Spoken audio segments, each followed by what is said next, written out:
Hello everyone, this is Fine from Tech Gaming Villa. Today I'm going to talk about the two TV, Samsung Q60A and Samsung Q60T. Both are QLED TV. Samsung Q60A is entry-level QLED model and LCD TV with quantum dots. Those magical dots let the Q60A perform better than many traditional LCDs that cost less with far greater brightness and deeper richer colors with HDR content. Its skinny design also separates it from its bulkier veteran. While the extra color and brightness is great, if you see the Samsung Q60A is roughly twice as expensive as the similar TCL 4 series and Vizio V series. If we compare to it, but overall image quality isn't twice as good, while brighter than those TVs. It is still doesn't have the brightness nor dynamic range to really take advantage of HDR content. Its speakers are worse as well. Q60A speaker I don't like because its sound is decent audio. It's require investing in a sound bar. You have to buy a sound bar. This Q60A is fairly typical for an entry level. It lacks stuff like 120 Hz refresh rate, next gen gaming perks and local dimming found on step up Samsungs like the QN90A. Q60A is far more expensive than other of the TVs I compared it to, namely Vizio V series and TCL 4 series. However, as Samsung's most entry-level QLED model, it provides a good indication of what image quality improvements you get from quantum dots.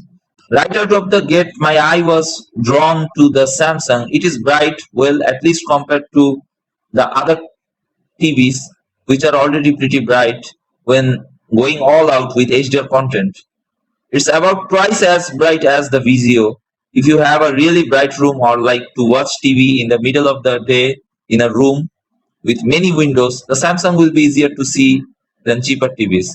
Aside from brightness, color with HDR sources was the other really noticeable difference between the three TVs.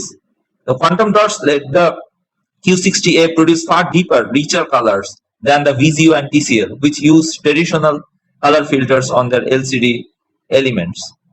So you get far more vibrant purples, bluer blues, more crimson white reds than the others could hope to produce. The contrast ratio and therefore the dynamic range isn't much different. However, so overall the image doesn't take advantage of HDR content like some other TVs would. In particular, those equipped with local dimming that say thanks to brightness and color it takes more advantage of HDR than the other TVs.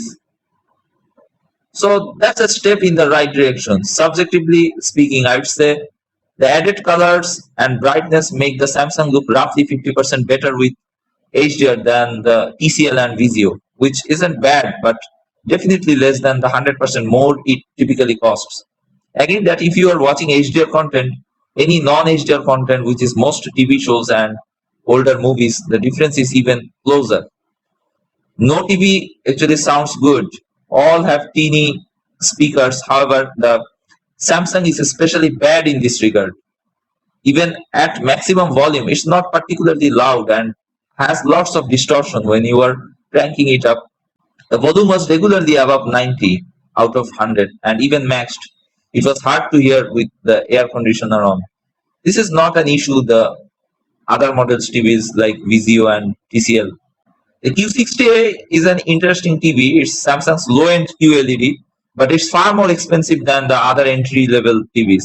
It's like if Porsche tried to make a car to compete with budget sedans like the Hyundai Ascent or Nissan Versa. Q60A does perform better than other low-end TVs, but it also costs significantly more.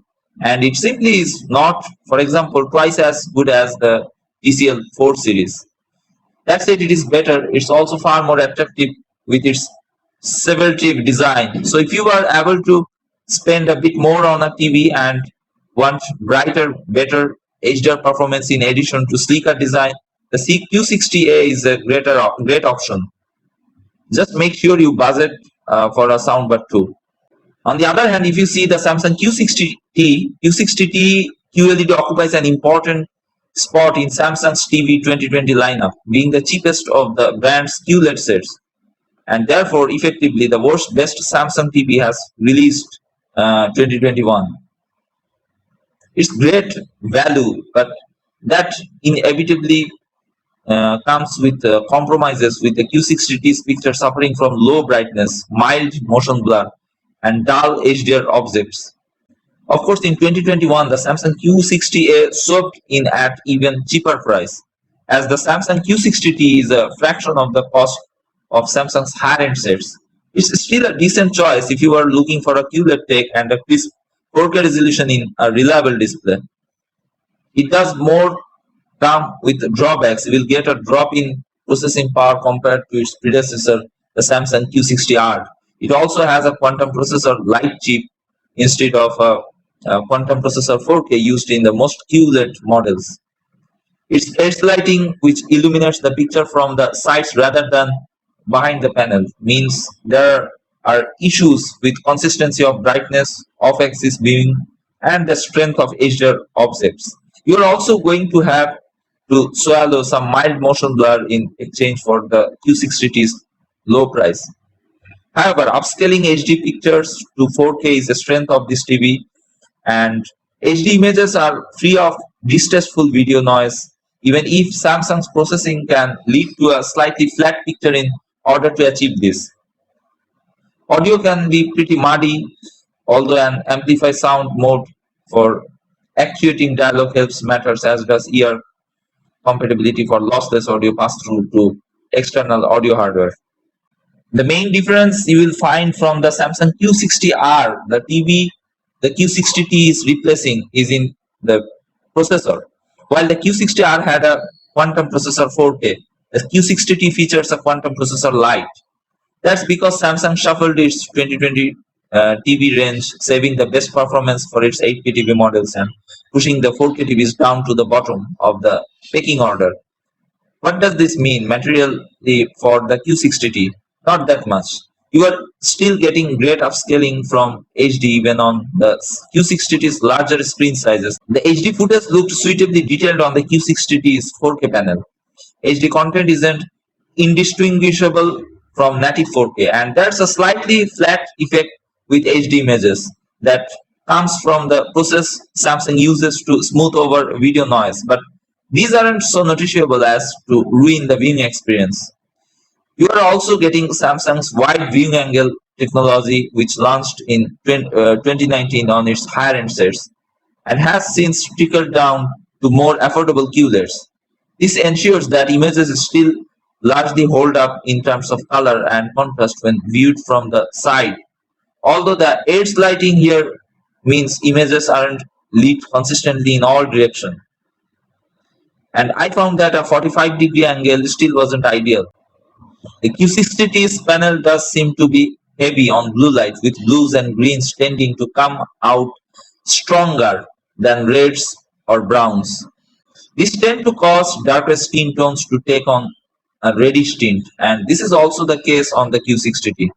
When making the move to native 4K HDR, things certainly get more exciting. There's noticeable increase in the range of colors available, though there's still a kind of flatness to the picture, with individual objects or areas lacking the brightness needed to make them stand out from the rest of the image. This Q60T with the sets panel able to vividly show the bright blues of the piscine monitor swimming pool and the comparative lightness of the film's earlier scenes. The skin tone issue is apparent here. Some motion blur is apparent here too in this Q60T TV. Images of a monkey moving through branches or school children shoving each other in a playground looked a bit messy visually, with frames appearing to march slightly as the processor tried to track fast moving objects. Even a man crouching down at the edge of a swimming pool showed a small hint of judder.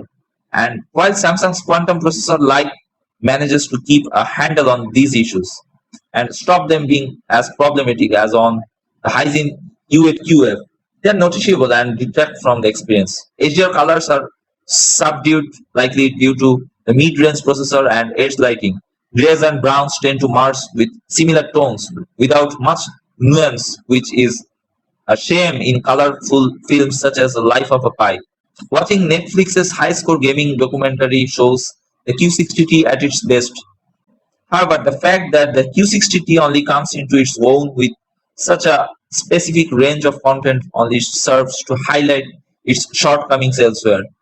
For better HDR performance, you will want at least 1000 nits, if not more, but the Q60T doesn't get near that benchmark. For truly bright HDR sets from Samsung, check out other models like Samsung Q80T, QLED. So if you compare this Q60T with Q60A, definitely Q60A is a better TV. Q60A's picture quality slight better than this Q60T. So what do you think? This write in the comments below.